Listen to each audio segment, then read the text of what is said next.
to the Neil Lamptey Show. My name's Joey. I'm joined by Paul. All right, mate. By Neil. Hello. And by Laurie. All right, man. That was the season that was. Let's do... I was going to say, should we do moments of the season, but that's going to drop that on you too quickly. Let's do moments of the week. Anybody got one while the rest of us try and think of one? I feel Can I do Fortnite? Yes, of course you can, yeah. Yeah, because we haven't done anything since... my moment of the fortnight was when I was watching Oxford against Doncaster. And Oxford was smashing them. And in the second half, they put two perfectly good goals into the goal net, and they were disallowed. But my moment were celebrating those goals like they meant the world, because they did.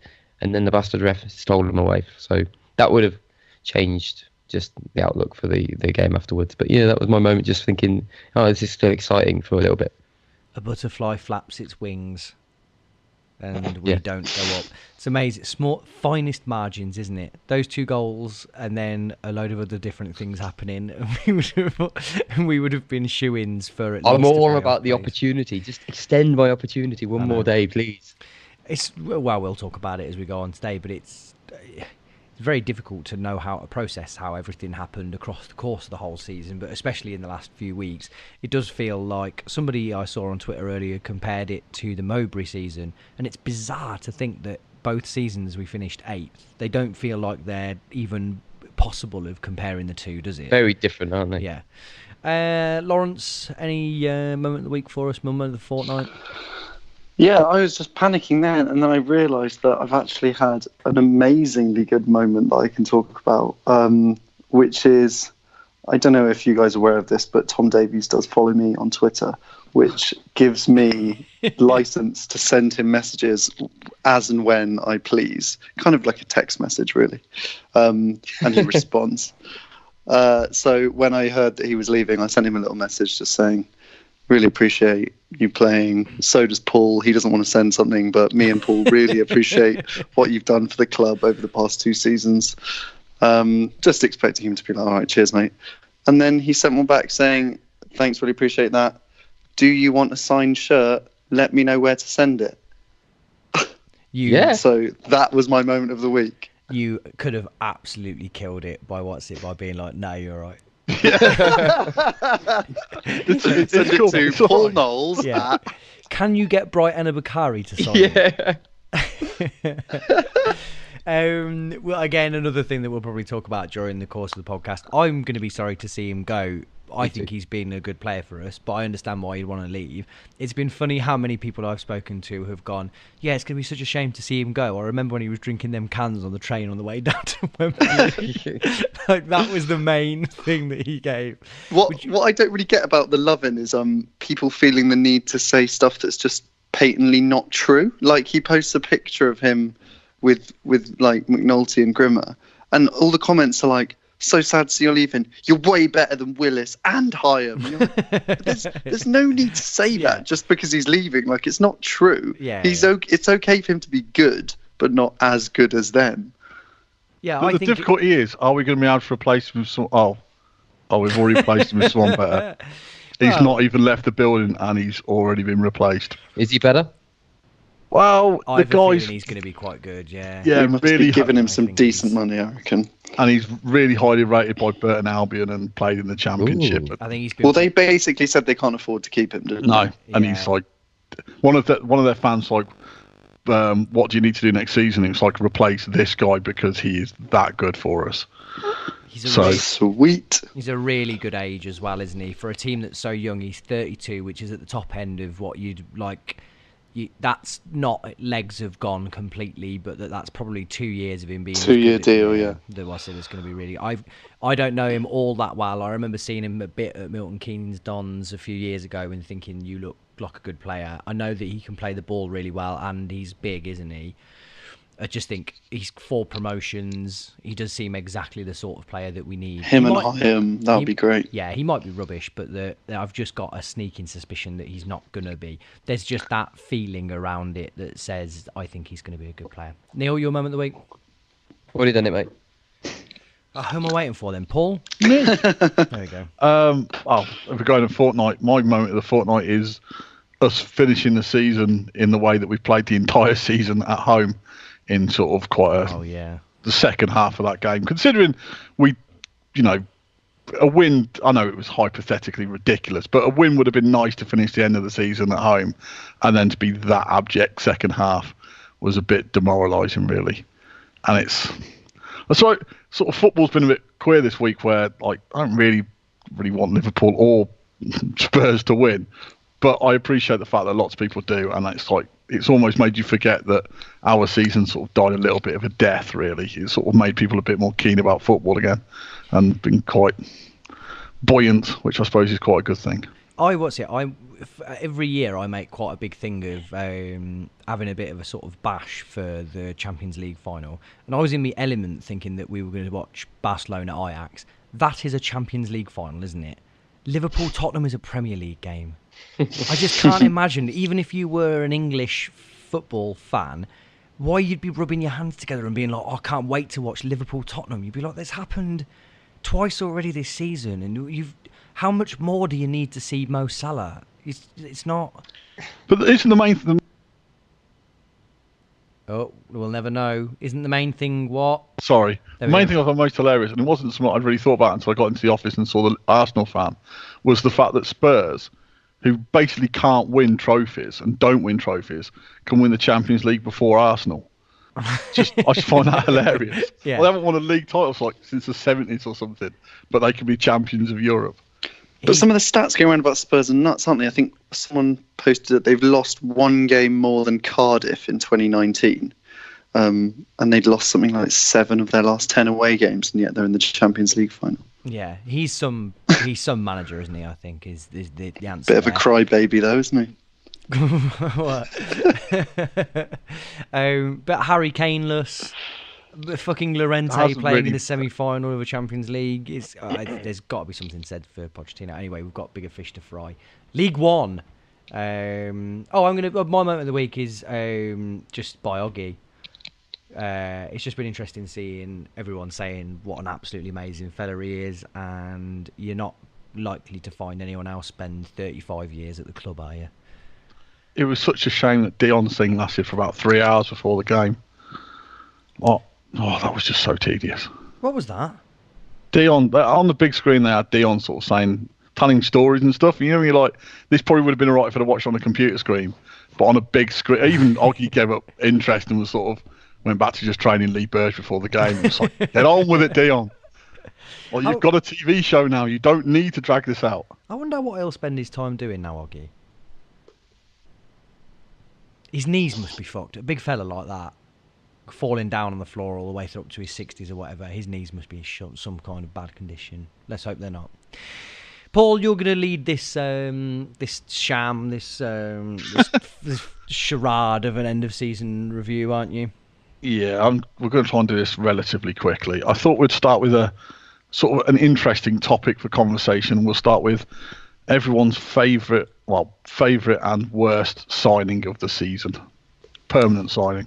Do you want a list of who we signed? Yes, that would be good, I think, yeah. I think it's Brown, Mason, Westbrook, Agogo, Wakefield, Chaplin, JCH, Bakker and Hawula. Now, I appreciate that 2 of those have already been moved on. Yeah.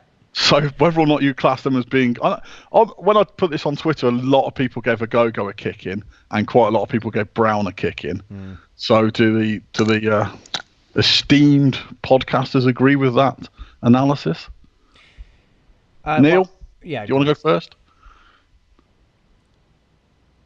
Unless Neil's gone. Does anyone want to go first? While we try and rescue Neil, I would say that actually Junior Brown, I thought, started in a way where you hope he would have been better, but actually he did get better, didn't he? And by the time, if you look at his season as a whole, I don't think he met the heights that we had hoped he would when we signed him, where we were told that he was going to be this exceptional goal threat and a sort of flying, attacking fullback. He was roundly ousted by a quite competent but unflashy Brandon Mason for the entire season, wasn't he? But I don't think he was as poor as it looked like he was going to be after a short while, was he? Agogo, I just didn't feel like he ever really turned up either. And so I don't know. Actually, in a weird way, you've not had a bad season if those two are the players that you would be saying are the worst signings or the worst players that you've had that season, because neither of them really were that offensive. When you think about the fucking rogues gallery of people that we've had in previous years who we'd be talking about, the Lewis Pages of this world and Andy Websters or whatever. In fact, probably not even Andy Webster. But do you know what I mean? Real absolute clowns. But I sort of agree with you in the fact that they didn't actually, neither Junior Brown or Agogo not being as good as we'd hoped, I don't think negatively impacted on the season, because we had other competent players to replace them. I know sort of, this is out of all of them, I think Chaplin was probably the biggest disappointment, because we needed that player to be better than he's proven to be. I think he's had a poor season, and not just in his goal returns. He went through a spell where he was playing badly as well. I think his lack of sort of performances has probably had a bigger impact than the majority of the other ones. I say, Agogo, I don't really felt he ever got a fair crack of the whip. And to some extent, the fact he was moved on hasn't hurt us, because Liam Kelly and Bayliss was so good. I think he might not have been able to get in the team anyway. Well, and actually Shipley stepped up at the end of the season as well, didn't he? So we ended up having kind of enough in there, didn't we, that it didn't matter. But yeah, you're right. Laurie?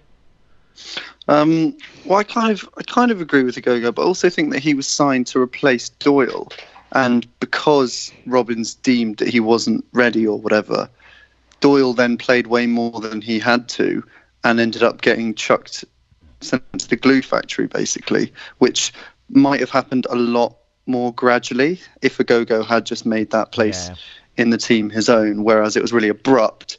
Then he was gone, and then luckily we kind of had Kelly around who was getting fit again. But I kind of think there's a rogue argument for JCH to be named as our worst signing when you look at what's happened since then, because what we needed was someone to score goals, and apparently he is that player if you play in that way, but we apparently misused him so horribly that we didn't get a tune out of him whatsoever. So I know that's slightly more stretch, but I'd have to agree with the Chaplin thing as well, considering the amount of expectation, considering all this, the amount of times you heard announce Chaplin, and then subsequently how few we've heard the words goal from Chaplin, and just how kind of strangely positioned he's been in the squad. And it's almost been a relief that he got that injury, because it actually allowed us to find the team that got us to within touching distance of the playoffs. I think if Chaplin had stayed fit, Robbins is pig-headed enough that he would have just continued to try and play him, regardless of what it was doing to the overall team's output. And the fact he was taken out of the equation was actually great. Did you want the best signing as well, or just worst? Well, we'll start off with, I didn't know if Neil was back. Neil's not back yet, so we'll am I supposed to just getting Laurie cut in and out? Ever so slightly, but we're hoping that it'll get better as we go on. So, it's best signing then, which I think is a bit more difficult, because I might be overly cruel. I don't think any of the permanent signings. I know Hawula's ended up as top goal scorer, and Backer's obviously found himself in the first team, and Mason's had a solid enough season. But I don't think any of them have really. You never cease to amaze, Paul. This is the one time where you had the opportunity to really big up Hawula in the way that you have done all season. Well, he's the standout candidate, surely. 13 goals, top scorer from coming in off the left in an unfamiliar position. It's not an unfamiliar position, though, is it? That's what he was playing other clubs, wasn't it? I don't think primarily. I thought that's where he had been playing. I didn't think that he had been playing through the middle. He's fine. He's an interesting player. I think. He's just an odd player, isn't he? He has done really well, but I think he's done really well in the context that no one else has really been brilliant. I think. Yeah, bit of an.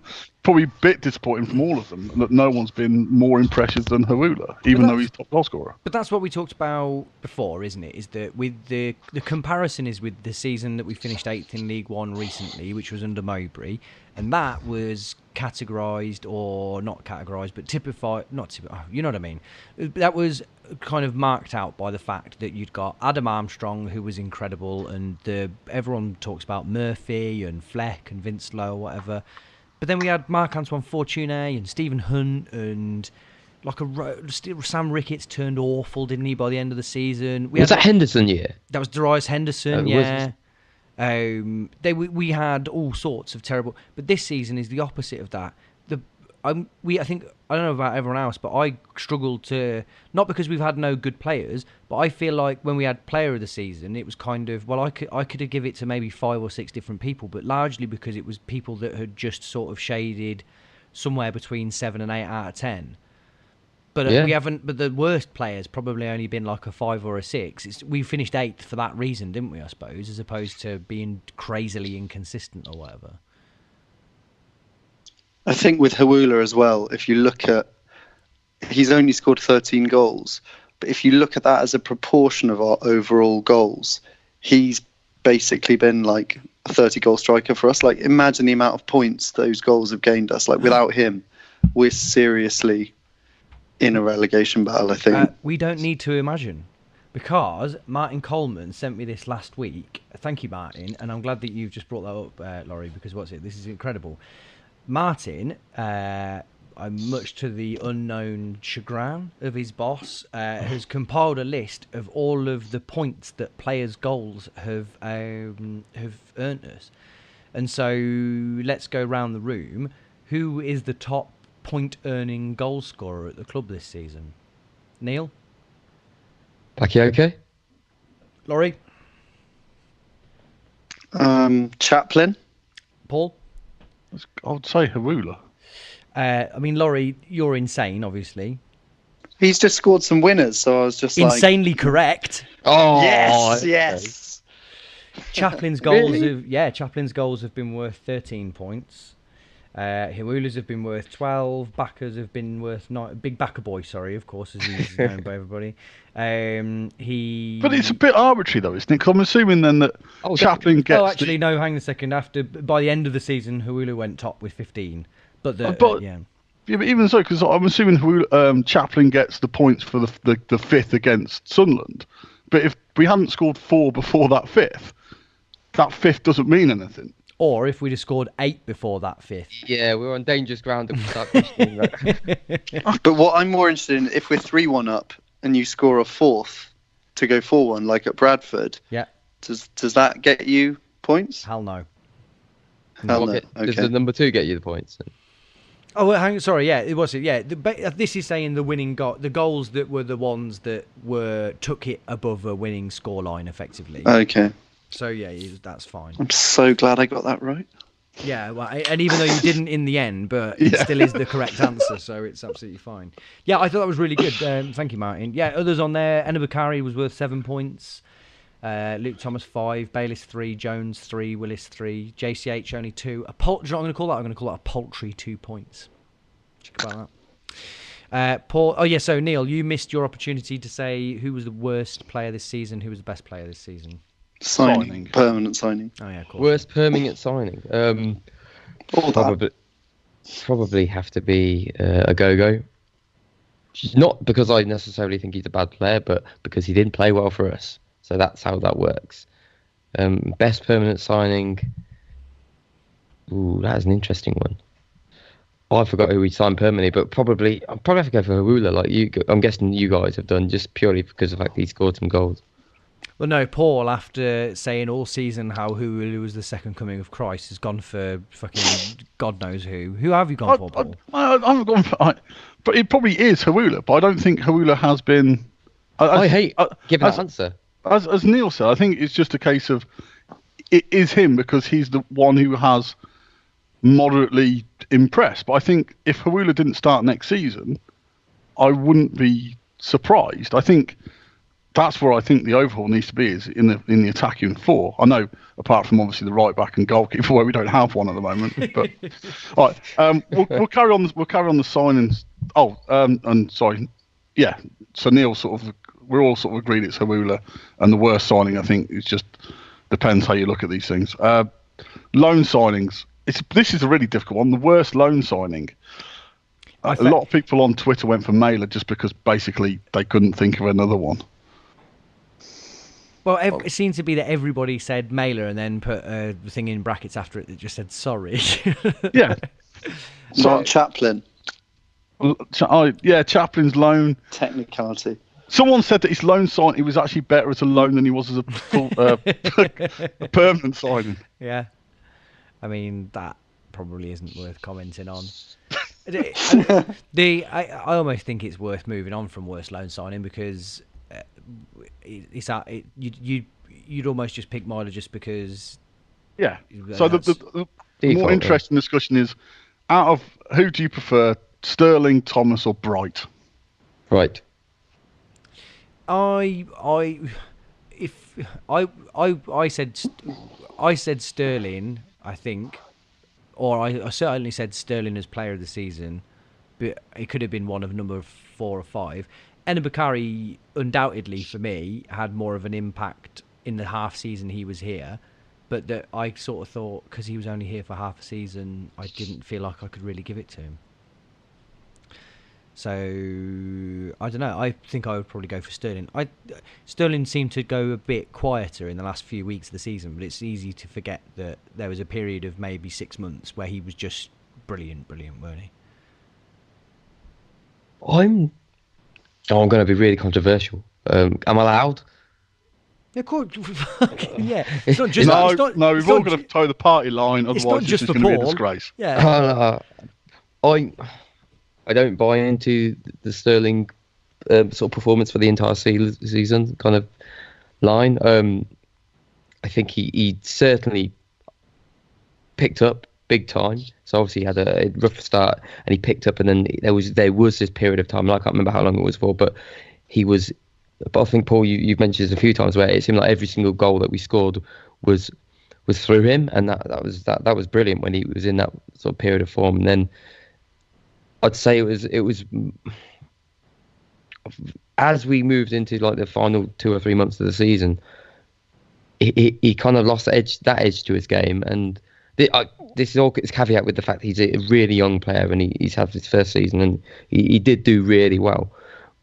I didn't think he had as a fantastic a season as maybe all round that many other people said. Certainly coming to the end of it, I thought he was actually relatively passive, and much of that could have been down to the fact that he was just tired, because he definitely looked leggy coming and running it in that sort of final run-in. But I don't know, it's very hard to put a finger on it, because I'm not saying I don't think he was good, and I think in terms of consistency he was just there as a good right back, and you never had any real problems with him. But I never saw him as standout for a lot of it. It says an awful lot about you, Neil, that's your version of controversy. Well, I reined it in big time, mate. I was gonna, as I was saying, I was like, I can't say it because it's Sterling, and I've just got it in my mind that everybody thinks he's amazing, and if I don't say he's amazing, I'm the weird one.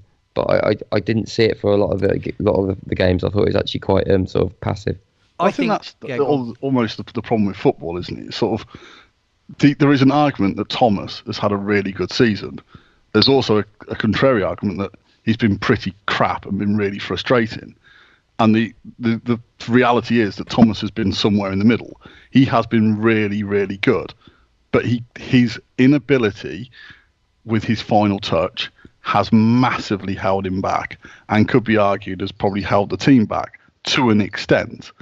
And it's one of those things where I saw on Twitter where someone was like, yeah, but if he could finish, he wouldn't be here. And it's like, I understand that argument in August, but we got to April and he was making the same mistakes.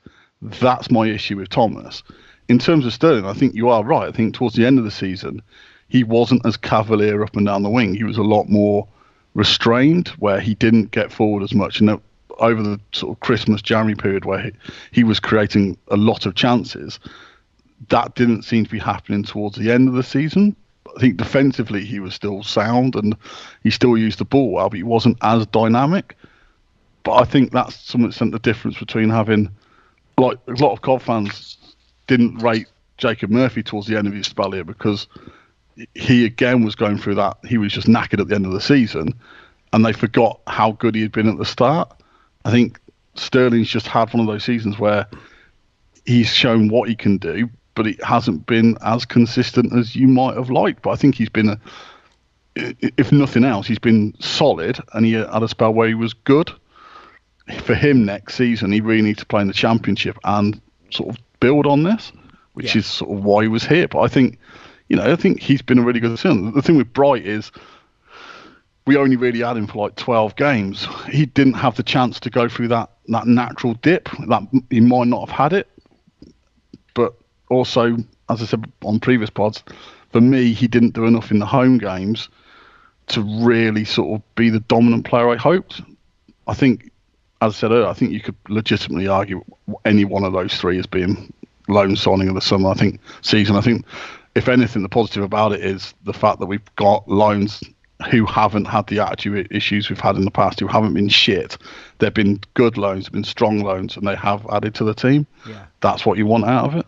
And I just want to quickly contradict myself on Sterling, because I think it's important to make the point that I always go on about capability and that kind of using that as my benchmark for these players. And like you say, when he played at his top of the game and there was that period when he was playing really well, you could very much see the sort of player that he could potentially become. I guess the reason why I don't feel quite as strongly about his performance over the course of the season is because for me that level was quite fleeting, which isn't, he's young, so we won't do it every game. But when I saw lots of people saying, "Oh, he's a shoo-in for the Prem. He's definitely going to play in the Prem. He's by far the best right back in the league." And I've seen some good right backs in this league consistently. I think we were a little bit too selective about those performances, and we kind of romanticised how great they were. And then actually, when you think about over the course of however many games, 40 games or so, there were quite a large chunks of games where he wasn't anywhere close to that level. So that's not to say he's not capable of getting there. And maybe next year he builds on it and he does 15 of those high quality performances, and then you're like, Christ, this guy's good. But when we're talking about the sort of the strong, this almighty sort of right back that we apparently brought in, for many games I just didn't see it. I think the difficulty with this end of season review is that what we're talking about is such incredibly fine margins that you could almost argue that who were the choices there, Sterling, Thomas, or Bakari? Yeah, is that outside of the fact that with the caveat with Bakari that he was, he burnt brightly, but that you could argue about the home form, but that also only half a season. You could pick any of them three legitimately, couldn't you? They've all got a valid claim as to why they would be in that boat. And actually, they've got some discrepancies between them. But actually, I feel like as we go through this, I think there's going to be a lot of that. Because I agree with everything that both of you have said. And actually, my definition for it is kind of overall consistency. He's played the full season and he's played pretty much every game. And there's not a tremendous amount of players who've managed that, because most of them have been shunted one way or the other at some point, haven't they? All the centre backs have moved round at one point. Left back, we've seen 3 different left backs kind of fight it out. Central midfield, people have been injured or they've gone in and out. Strikers, we've had about 8 different strikers. It's only really Sterling that's kept it down properly all the way through the season. And I think Luke Thomas has possibly even burned brighter, maybe, but I just can't get past the fact that as much as I've thought he's looked like a good player, I just think he's also been responsible quite heavily for some of the lack of goal scoring from chances not created and chances not taken by him. And it's almost then by default that it goes to Sterling, because I can't give it to Bakari because he was only there for, like Paul says, he's only there for 12, 13 games or whatever. But I completely agree with everything that both of you have said. Laurie, we've not heard from you on the loan thing particularly. Yeah, I think you've covered most bases, but what I would say about Bakari is just that even though Paul's right, he is a bit of a different player at home, I think our problem with playing at home goes a lot deeper than Bakari just kind of not quite hitting the heights of what he can do away from home. And the amount of times he just made the difference, because I predominantly, and this is just because of my bias, but I predominantly go to away games So the amount of times he made the difference for us in the second half of the season, I just couldn't really ignore it. And much as I thought Sterling was brilliant in kind of that middle third of the season after he'd gotten over his really shaky start, I think as loan signings go, he was just phenomenal. And he had that end product that Luke Thomas didn't have, which was frustrating for everyone, but I still don't think frustrating enough for him to have to apologise about it on his own Twitter, which I still thought was slightly strange. Like, you're still trying, mate. Like, we still appreciate that. I thought that was very sweet, though, wasn't it? That was just him. He's obviously got high standards for himself and had possibly got a bit of stick. And actually, there's a lot of people that would have done the kind of rare criticism of Maddison here. Lions don't listen to the opinions of shit. Actually, Thomas was contrite and was like, "Oh, I'm sorry." And you kind of go, "Oh shit, you're a human, aren't you?" yeah. Actually, that should have been my moment of the week. Him grabbing the ball when we scored the goal, because he was the only one who seemed any sort of semblance of. Look, we've got our first goal. Let's fucking get a few more. Yeah, we need 13 here, lads. Let's get on it. We needed 3. We need 3 just to make it somewhat interesting. Yeah. I mean, bloody hell, guys. I like that. That was good. Paul, what's next up?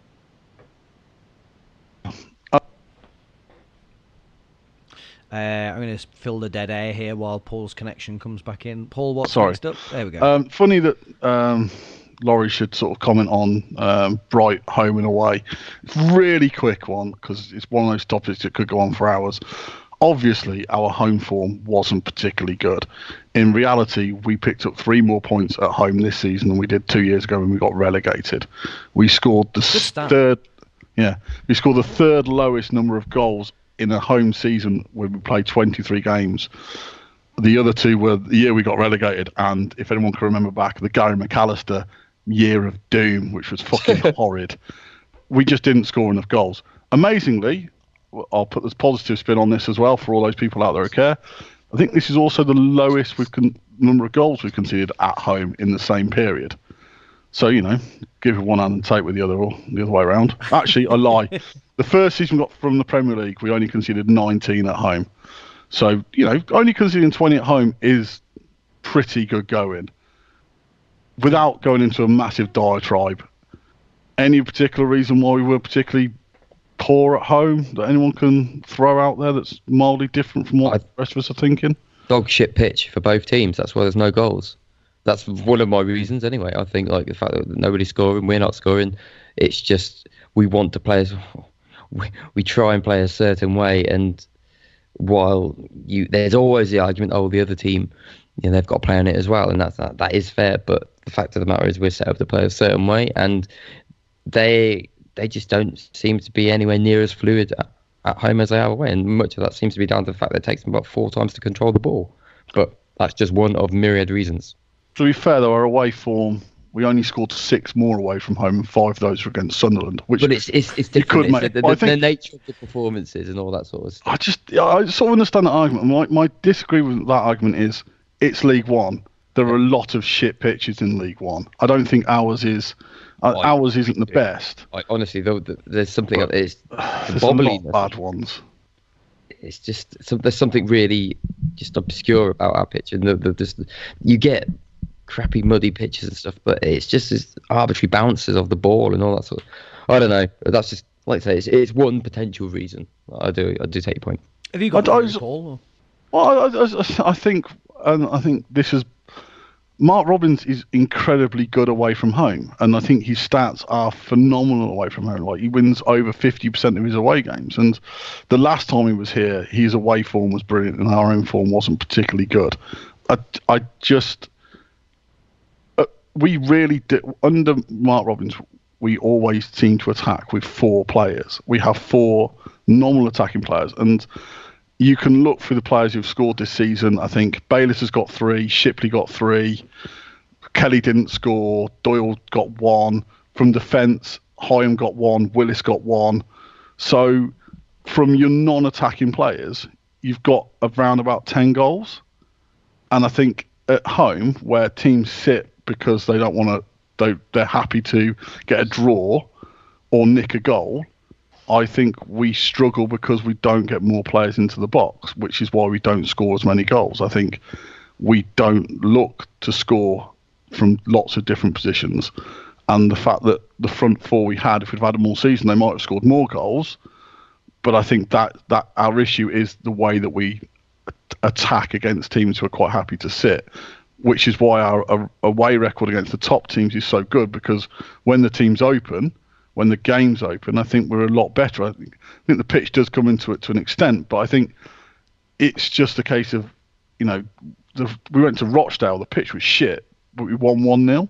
I think we went to Accrington, the pitch was shit, and we won 1-0. I think it's just there are some shit pitches out there.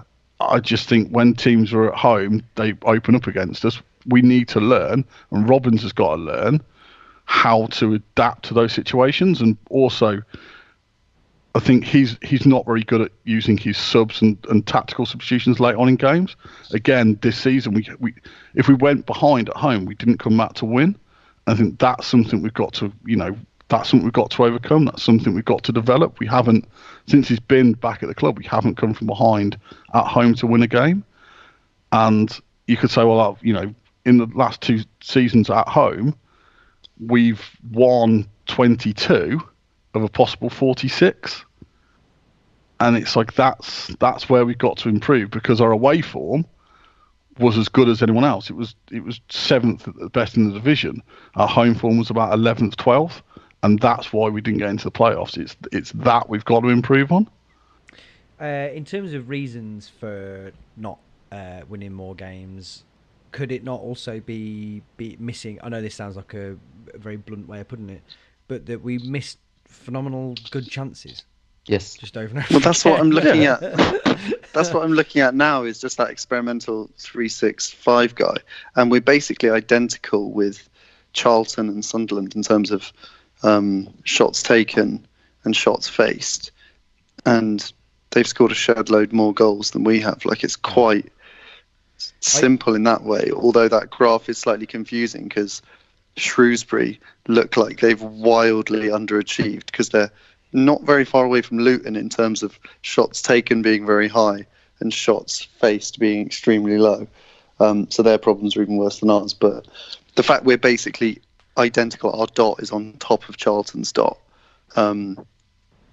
We did miss too many chances. I think you can talk about the way we play and the pitch and this and that, but the kind of raw facts are we had the ball in places where we should have scored and we didn't. Hiwula, Bakayoko, Chaplin, JCH, Thomas, all guilty time and time again of having chances that they should have scored that they didn't. And I don't know, if you're Robbins, I don't know what you can do about that really, apart from replace them. And I think the fact we're probably missing out on 10 goals from set pieces every season as well, because we're awful at corners, whereas other teams cash in on that kind of stuff, like another thing we don't do. Yeah, and the fact that we conceded the same goal over and over again, which was just a goal from a corner that wasn't headed out, is actually, I know that we were talking about our goal scoring woes, but if what contributed to things, I know this is probably an overly simplistic view, but if you sign a big Carl McFadzean who can head a ball away, and you sign a striker who can score some of the chances that you could create, it might just be like, what's it, a bit like when Ferguson decided to win the league by signing Robin van Persie. You just kind of go, I've got a good keeper, a good striker, that should do it. And then you don't know whether that might just do us this season. The Prem was a simpler time back then, wasn't it? It was a beautiful, simple time, yeah. Paul, where are we going from here? Very quick one. Obviously, every season we have the Isaac Osborne of, if you don't do it next season, you've got to move on. So, which of the players in the current squad, people looking at thinking, you've really got to make an impact next season, otherwise it's time to settle elsewhere? Can I say Connor Chaplin? Yeah, of course you can. I'm joking. I don't know whether that is fair. I know he's only young, but it's not like we've spent a lot of money on him, haven't we? Yeah, possibly. Well, yeah, true. Stuart Bevan, is he still there? No, Bevan's been released. I was thinking more like Jordan Ponticelli as a big one. That's exactly who I was going to say. Yeah, that's the sort of player that it goes to, isn't it? Yeah. Reece Salasani. Yeah, again, yeah. Why have we not seen more of him? Is Jack Hickman of an age? Is he Is he the ripe old age of like 20 or whatever? He's got his last year, hasn't he, of his youth, and he's not really pushed into the first team yet. So it's kind of that. It's hit and miss, isn't it? Now it's whether he can do it or not. Yeah, I think they all probably. They're all probably. Ponticelli, more than any of them, probably stands out because of the fact that you feel like he could play for a League One or League Two club, couldn't he? And he was unlucky not to do so more this season. And that if for the good of his own career, he probably needs to go if he doesn't play next season. I've got a controversial one as well. Maybe Jody Jones. See, Neil, that's how you do controversy. Next season's massive for him. Not really for his Cov career, probably. For his probably the same with him, career. with Maxime Biami. Probably their actual footballing careers, yeah. Think because how they come you'd back. worry like two on the same knee if all his recovery is going to be so different this time because he's going to be haunted by that. So it's going to be a lot slower than it was last time. It was quite slow last time, but yeah, you do worry because he's so young. And for it to be all over now would be like an emotional sledgehammer in the face. The fact that when he had the second one as well, it wasn't that he was overexerting himself, was he? He basically was from a stood start, wasn't he? That it just seemed to go, wasn't it? So it wasn't even like he'd be like, oh, I don't want to sprint or whatever. You'd basically just constantly be thinking, this could go, this could go, this could go. I think it's such a shame because actually really you're just desperate that he comes back in time and that he goes on the right and cuts inside onto his left, because I just think if you've got him on one side and Hawula on the other, I'm desperate to not tamper with the team too much, and that I'd be keen to not have to put loads of different players in. And he's great, isn't he? We all love Jody Jones, don't we? If we'd had Jody Jones instead of Luke Thomas, surely he would have just scored like about 5 or 6 goals this season, which might have been enough to make a difference, but ifs and buts. But yeah, I do worry for him this year. Nola, next. This is going to be quite an easy one for everyone to answer, especially Laurie. Of the players who are leaving, who will you miss the most? Yeah, Laurie, do you want to start? Do you want me to go through who's leaving? Yeah, go on. Because obviously the retain list has been issued today and my computer's on a bit of a go slow. Obviously Tom Davis has been released. Lee Burge, Jack Grimmer, Tony Andrew, Stuart Bevan, Liam O'Brien, along with 3 development players who we don't really need to discuss because we don't know anything about them. Can I say Jordan Willis? Or is that cheating? No, because I had... Okay, I'm going to put this out there. And obviously, this is my controversial moment. I think Jordan Willis has to leave. I think if Jordan Willis stays at Cov, I think you've got to question, especially if the strong rumours that he's been linked with a championship move. If he doesn't go now, then I think you've got to question his ambition, motivation. Yeah, because if he doesn't think he's going to be able to do it now, unless he really does convince I'm going to take Coventry into the championship, and it's like all about I'm staying here because it's my hometown club and all that bollocks. If he doesn't leave this summer, then I've got big question marks over that guy's ambition, because he can go, he can get a big signing on fee, he can probably get big wages, bigger than we're going to be able to afford to pay him, and he's going to get a role in a championship club. If he can't take it now at the age of 24, then I don't know when he's going to be able to have that, He would surely look at Cyrus Christie and think, I could be a Prem player at some point. And if he doesn't do it now, that's never going to happen, is it?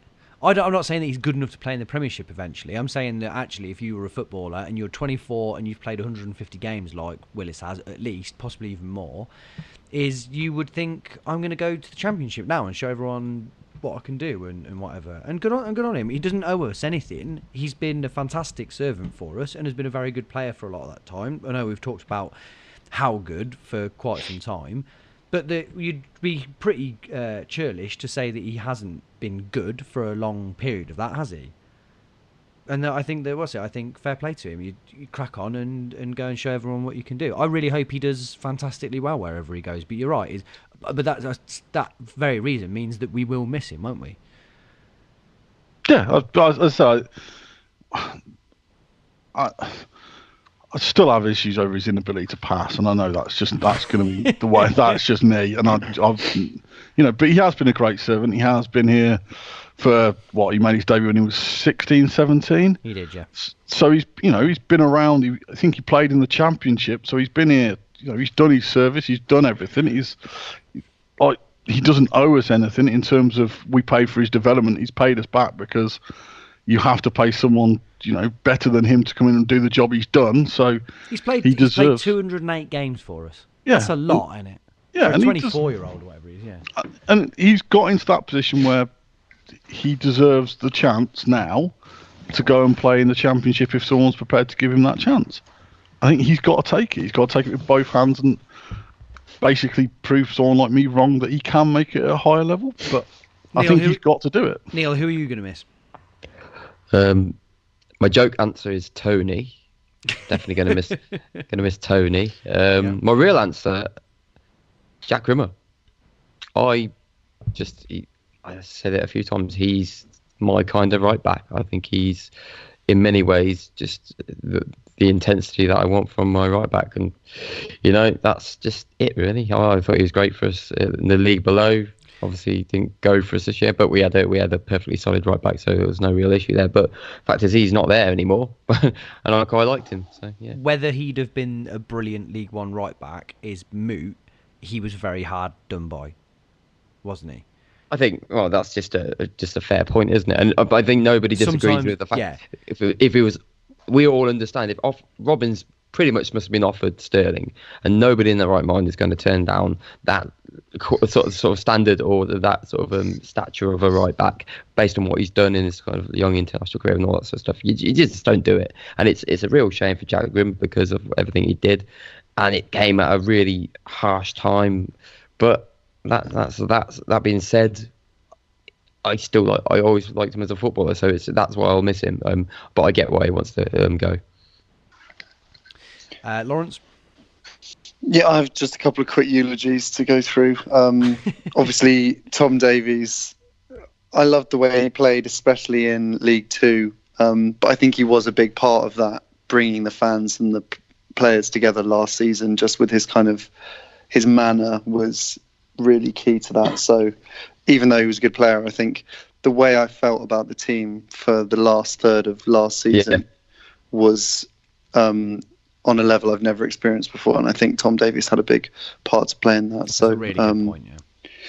So thank you, Tom, for that aspect. Tony, not a joke. I'm really sad it never worked out because what little bits and pieces I did see of him, I really enjoyed. So it's always disappointing when you see a flair player who has the potential to be brilliant not work out, and it just especially frustrating because we were bringing people in his position afterwards. So something just must not have clicked properly with Robins. And then finally, Lee Burge. I think it's the time for him to go now, but it's really grim the way it's happened in this kind of fizzling out, him losing concentration. And what really brought it home of how disappointing it was seeing I'm on the London supporters mail list, and he came fourth in their Man of the Match, Man of the Season award. And the way that works is after every single game, every member who's been to the game picks a 1, 2, and 3.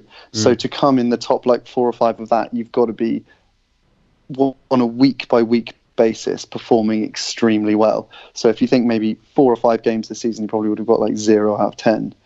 He was brilliant for massive parts of this season, and he has been brilliant for us for a couple of years. So I will be sad to see him go because some of those saves I've seen him make are just out of this world. So thanks to you as well, Lee. The thing I get really frustrated with obviously mine, Neil's opinion on Grimm is slightly different, and my opinion and no one else with Tom Davies is slightly. But I appreciate what they did during the promotion season. What frustrates me about Lee Burge is he was brilliant in our promotion season, and he gets no credit for that. And it's just a case, but you made loads of mistakes. He didn't make lots of mistakes. Towards the end, he wasn't great. At the start, when he first broke through, he wasn't great. But it's the thing is, in the middle, he was really good. And he was absolutely key in us winning 2 games at Wembley. And there are other players who, Chris Stokes was brilliant in one game at Wembley. He's a legend. Burge was great in 2 games at Wembley, but he made some mistakes, didn't he? And you're like, well, he's gone now, so can we just sort of accept the fact, yeah, he wasn't perfect, but he was massive in the season we got promoted. And it's a bit like, you almost think, if he'd have just got injured at the end of last season, or he'd gone last summer, or we'd brought in another goalkeeper and he hadn't played at all this season, everyone would be like, yeah, Lee Burge was amazing, wasn't he? Because you've seen that tail off, it's like people have got in their head that he was only ever shit. He was never any good. And it's like, well, that's clearly bollocks. He was clearly in League Two one of the best keepers in that division, and he clearly had good spells. At the start of the season, we didn't seem to go a game where he didn't pull off a save, which kept us in the game. It's like, why can't you accept the fact that, yeah, he wasn't perfect, but he was a really good servant for us? Can you clear something up for me, Paul? Because on the release list, it says that Willis has been offered a new contract, but Burge is just out of contract and released. Is that because we've offered Burge one in the past and he's just said no, or has there never been any discussion over Burge staying? From what I understand, there's no. But from what I understand as well, Burge has signed or is very close to signing a contract to go elsewhere. Yeah, I got the impression that it was more because Burge had said, "Don't waste your breath." Yeah. So, and I think the thing with, I think that's because obviously you saw the interview with Tom Davis where basically it was like, we are going to offer you a new contract, and then 2 days later when actually we're not going to offer you a new contract, we've got someone else coming in, which is a bit strange. I think they probably got a goalkeeper lined up. I would have thought, and I would have thought they had one lined up for a while. I know we're not allowed to say that the club do anything good, but actually the transfer policy and strategy improvements over the last 2 years, exceptional, aren't they? When you can think about like a constant stream of shit loans that had never played before anywhere, to now what you have 3 that you have all had really excellent seasons, and then Myler, who it's not his fault that there was a problem. Actually, you decide that you want an experienced centre back. You go out and get one on the 9th of May, and it's one that everyone's excited about. He might not end up being good, but it's on the face of it. You go, do you know what? That's a smart signing. And you're right. I agree with you. My guess is they know who they want as their keeper, don't they? It's quite exciting actually the way that they're conducting the transfers at the moment, isn't it? Yeah, and that's the way you want it to be, don't you? You want to be sort of, obviously you're a bit up in the air because we could have got in the playoffs. If you get in the playoffs, you can get promoted, but I think they've had their eye on a couple of players for a while, and I think they're ready for it, aren't they? They're gearing up for next season. I think obviously the main thing is now getting the ground. The next question, I think we all answered that one. Next one, out of the players who were staying, who didn't have like the best season or one of the stand-up players, who are you most excited for next season? Who do you think's gonna be the player? Like I think someone called it on Twitter the Dominic Hyam, who signed as 4th choice but ended up being player of the year. Who do you see coming through and really starring next season? After the way that Jordan Shipley stepped up in those last few games, I want to see if he can do it on a more sort of regular basis. And that's if he gets the opportunity to. But he had like a real swagger about him after he came in place of Bayliss, and he scored that goal away at Sunderland. And he's an interesting player. I do like him. I rate him. I think he's got a lot about him. He's not perfect, but he's got something, and I'm looking forward to seeing just how he moves on, because he's another player where really it's just about how he kind of moves his career, whether he's almost happy to plateau and just keep doing what he's doing, or if he has got any designs of a further level, if that's ever possible. Then next season will be the season to show that. Can I throw a potentially controversial one at you? Go on. I would say possibly Liam Kelly. And the reason I'm saying Liam Kelly is because I don't think he didn't start as a first choice central midfielder for us this season, and yet next season I would expect him to not only be first choice but also realistically be captain, unless there's someone signed that is Doyle, basically someone who's like obvious choice. And not only that, I expect him to go into next season as someone who should be pushing for a team of the year sort of player.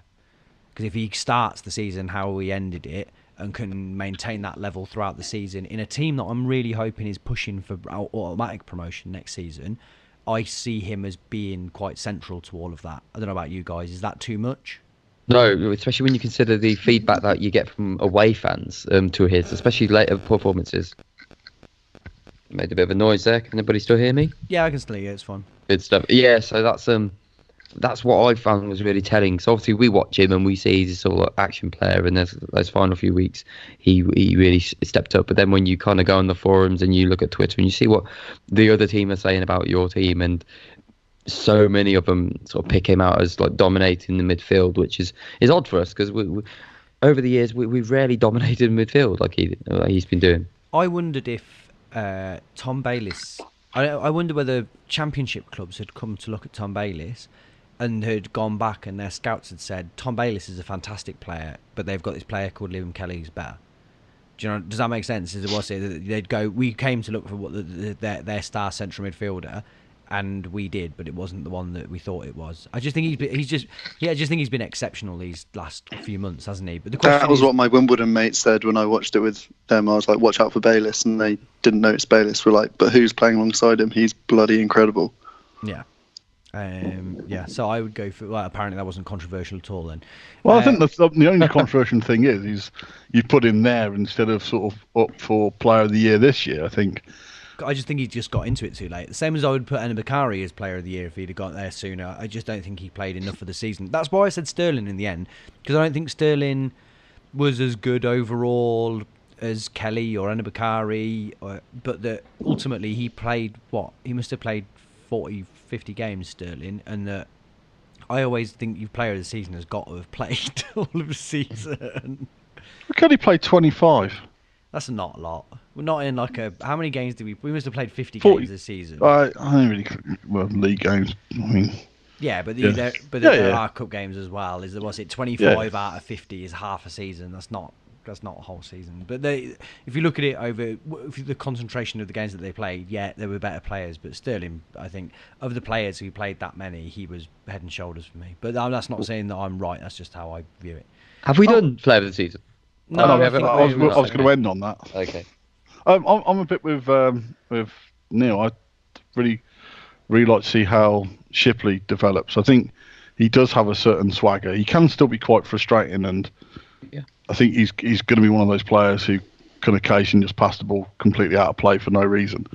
But I think he is definitely almost because we didn't talk about the game, but his goal against Shrewsbury really showed what he can do. And my mate Pritchard's very much a case of he thinks he could be more of a goal scorer than Bayliss ever was or ever will be. He does think that Shipley could be a player who gets sort of just shy of 10 goals a season if you play him central midfield, because he does have that drive and he does have that finishing technique about it, can't he? Yeah. And I mean, that was the good thing about that goal was we've seen him score those long ranges, but that one he burst into the box, he got the ball back from Hawula, and he followed up his own shot as well. He wasn't afraid to, he didn't shoot. Like we've got some players who, when they have a shot and it doesn't go in, start moaning. Or he followed up on it. He stayed awake, and I think that was a really interesting sign. I actually don't think there's any question over that at all. Like, if you played Shipley every game in central midfield, he'd definitely get 10 goals. Like, I think almost certainly. Like, he wouldn't outperform other people in that position necessarily, but he definitely get the goals, like, because that's just his game, isn't it? He just loves going forward, and I'm excited to see him as well. I think a few wild cards I'd throw in is Sam McCallum. I'm excited to see him because I think just athletic, big player, and obviously a little bit raw at the moment, but I think he's got something there that I want to see more of. And I don't know if you could really count BMU, but I'm just dead excited to see him back on the pitch at some point, and just see how he adapts to League One. But yeah, you've covered all the bases mainly. I would throw Morgan Williams in there as well, who on the very, very fleeting performances that we've seen of his this season, I think looks like he's got a ton of potential. I think we will see him sparingly next season because I imagine he's now dropping down the list. But I think he looked, the times that I've seen him, he looks very, very. Is he the lad who had to play from the start against someone very good Fleetwood. in the last third of the season. Yeah, that's Fleetwood, right. that was it And against. and he did really Chad. well. Really, really, really good on the ball more than anything. I'm really interested in seeing Rose as well because Yes, good call. he got in Team of the Year in the. I know the Scottish Championship, but it's a bit like, well, you would never sign anyone from Malta because all Maltese players are shit, and then you end up with Misford, and it's like, well, I would never sign a Welsh player, or Welsh players are shit. And you get Gareth Bale. It's like, to some extent, there are good players flitting around these divisions. If you can pinpoint them. Yeah, and he's only a baby as well, isn't he? Yeah, and he's already, he's another. I think he's 22, and he's already played over 100 games. Yeah. It's like that's the sort of player we took Gary Gillespie from, I think, Falkirk when he was like 17, 18. I think sometimes that's how you do it. Those players are out there. Yeah, you just go out there and you pick up these players and you hope. But it's no different from gambling on a player from any other division or a kid from an academy in the Premier League. They're all a gamble, but at least this is a 100-game player gamble instead of. Anyway, and very quick. Rock hard as well, by the sounds of it, which was always a man after my own heart. The fact that he's a centre back. Every Air fan that I saw responding to you was just like, yeah, he'd run through a brick wall. You're like, yes, that will do. Right, just one word answers. Worst game, Joey. Rovers away. Sorry. Okay. No, Laurie. Yeah, you start. Yeah. Yep. Bristol Rovers away. Joey. Yeah.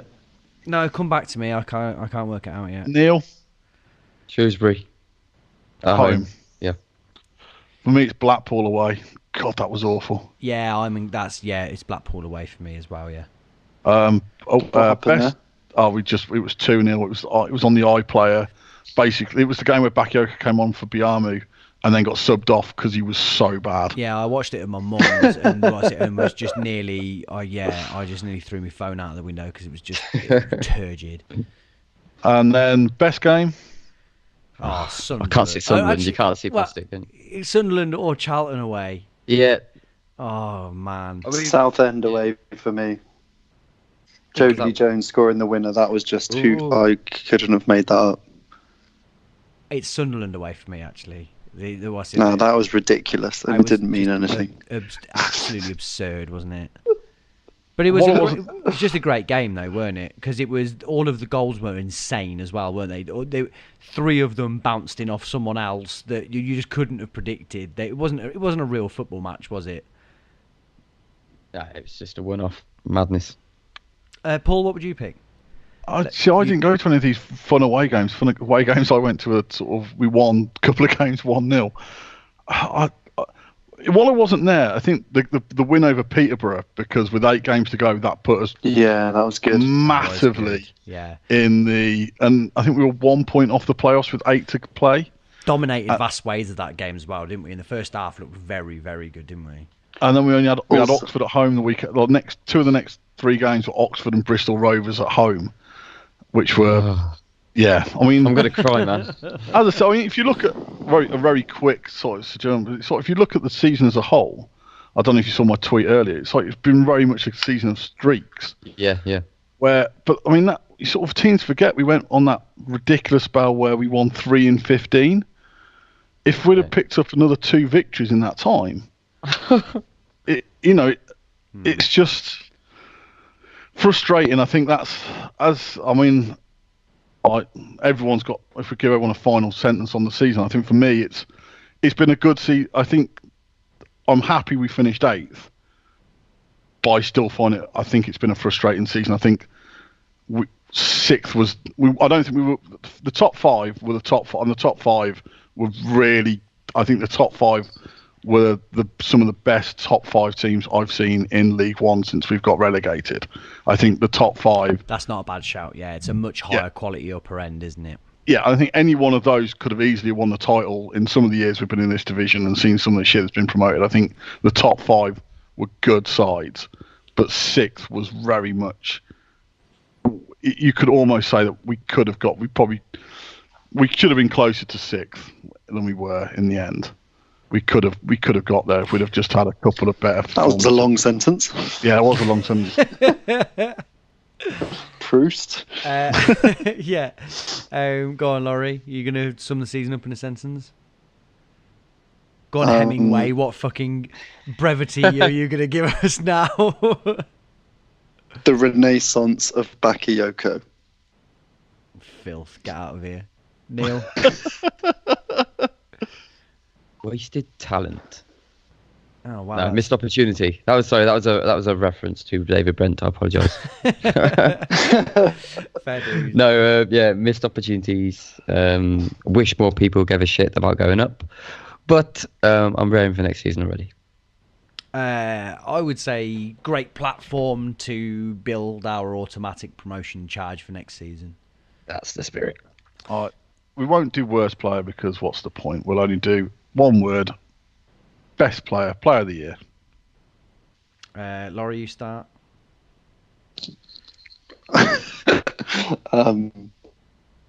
Kelly. Huh? I think he said Kelly. Is that right, Laurie? You said Kelly, right, yeah. that sort of Kelly. guiltily sort of disappeared. You also. It sounded like you were so scared of Paul telling you that you were wrong that you had to say it under your breath. I can see why people would go for Kelly. But Paul, what does that mean? Who you were going for then? I'm going for Hyam just because, as I said, we discussed previously where he's come from in terms of knowing really much about him. He was definitely fourth choice, and he's just really consistent, isn't he? I mean, he's not consistently loses his man at corners. Well, yeah. I mean, it'd be interesting to see now who would be first choice if Willis did sign a new contract, because we're going to have 4 first choice centre halves again. So, but I think Hyam, I think he just deserves it. I think almost shows where we've been at this season that someone like Hyam wins it, and that makes sense. I think for all of our dynamic attacking play, it's the most consummate centre half who wins Player of the Year. Yeah. In my eyes, anyway. Neil? Yeah, I agree. The Dominator gets it for me. Just trust him. Trust him a lot.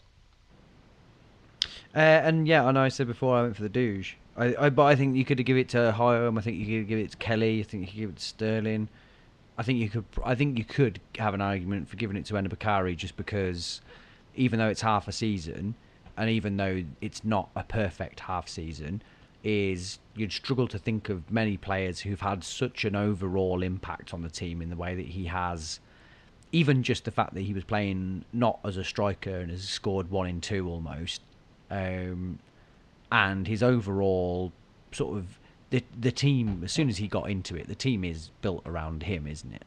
Yeah. And he stepped up. We've seen plenty of players. Tony was meant to be the player that the team was built around, and whether he was forced out too quickly or not, it didn't happen. And Bakari picked up that mantle and really ran with it, didn't he?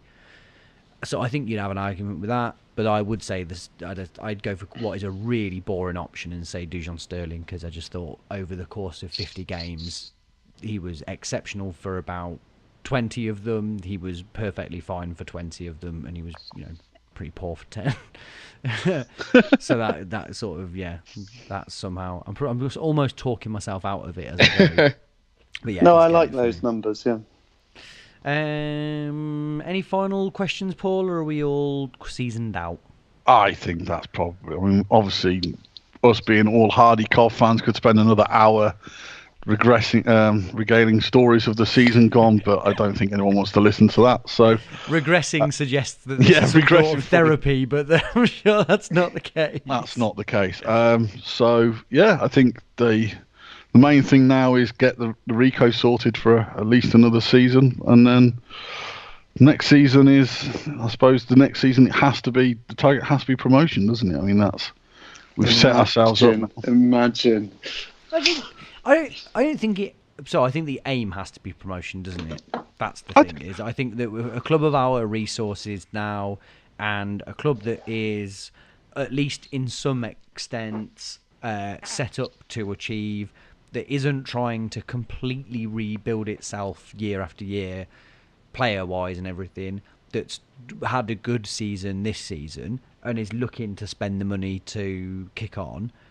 Why wouldn't you now be looking at going one step forward?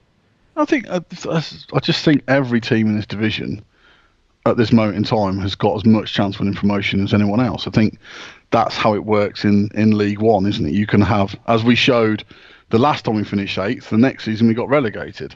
I think it's quite an arbitrary league in a way that you can put together enough good players, have a little bit of luck, and suddenly you're in the Championship. I think it's that wide open, isn't it? I think the main thing is, as you say, we've kept enough players from this team. We just need to add some better ones and replace some of the good players we've lost. But we're in a good position. Well, I think we're in a better position in terms of the difference between this season and the Mowbray season. The Mowbray season, there was too much reliance on players that we didn't own, which is why the following season, when the loans didn't work, it really didn't work. I don't think we're in that position. You know, you could almost already put together. We also had so many loan players that we couldn't play them all in the same squad. Whereas this time we've only got maybe 3, haven't we? Sorry, go on. Yeah. No, I think that's the difference, isn't it? We're at the point now where if the season started tomorrow, we could almost put a team out, and an all right team at that. That's a strong position to be in. It gives you the summer to put touches to it. Especially when you consider that we're definitely going to sign Enabakari permanently. Any final thoughts on the season before we wrap things up? No, there we go. Nope. Right. Thank yous to everyone then. So thank you to everyone that's listened this season, whether it's been for 5 minutes or whether it's been for the 500 hours or so that we've put together this season. Thanks to everyone that's been on. So mainly thank you to Dom, who's not here today, but to Laurie and to Paul and to Neil and to anyone else who's been on this season. We've had less guests this season, I feel like, than we have done previously. Is that fair? Yeah. Mr. Wilson. Yeah, yes. I'm not thanking him. He's Let's thank him. He's scum. Thanks, Ed. Ginger brothers in arms.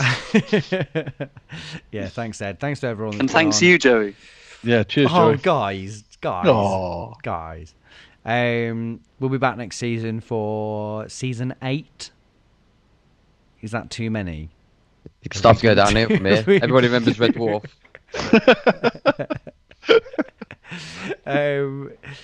Season 8, I think. We'll be back as long as cover. Thanks, guys. Bye-bye.